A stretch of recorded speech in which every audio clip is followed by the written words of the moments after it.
पसंद जो परणो कंदड़ जोड़ी जो भान सईदाबाद में माइटनि ख़िलाफ़ एहतजाज तहफ़ुज़ जो मुतालबो। टंडो रहीम ख़ान थाणे जी हद ॻोठ इमामबख़्श शाहाणी वासी नौजवान निज़ाकत शाहाणी ऐं संदसि घरवारी लैला शाहाणी प्रेस क्लब भान सईदाबाद ते पहुची एहतजाज कंदे चयो आहे त हुननि मर्ज़ी ऐं रज़ा ख़ुशी सां हैदराबाद जी अदालत में पसंद जो परणो कयो आहे। हुननि इल्ज़ाम हणंदे चयो आहे त पसंद जी शादी बाद नारी जा माइट ऐं संदनी बिरादरी जा बासर माण्हू जान जा वेरी बणिजी खेनि मौतमार धमकियूं ॾेई रहिया आहिनि, जंहिंजे करे हू ख़ौफ़ विचां दरबदरी वारी ज़िंदगी गुज़ारण ते मजबूर बणियल आहिनि।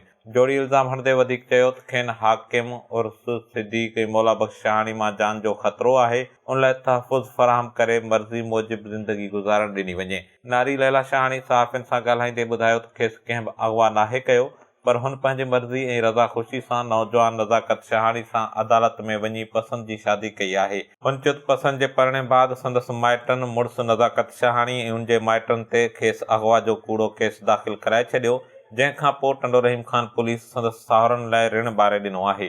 जोड़ी IG सिंध ऐं SSP दादू इरफान समो खां मुतालबो कंदे चयो आहे त टंडो रहीम ख़ान थाणे ते अॻवा जो कूड़ो केस ख़तमु करे खेनि तहफ़ुज़ फ़राहम कयो वञे त जीअं हू पंहिंजी मर्ज़ी मूजिबि ज़िंदगी गुज़ारे सघनि। HSTV न्यूज़ भान सईदाबाद।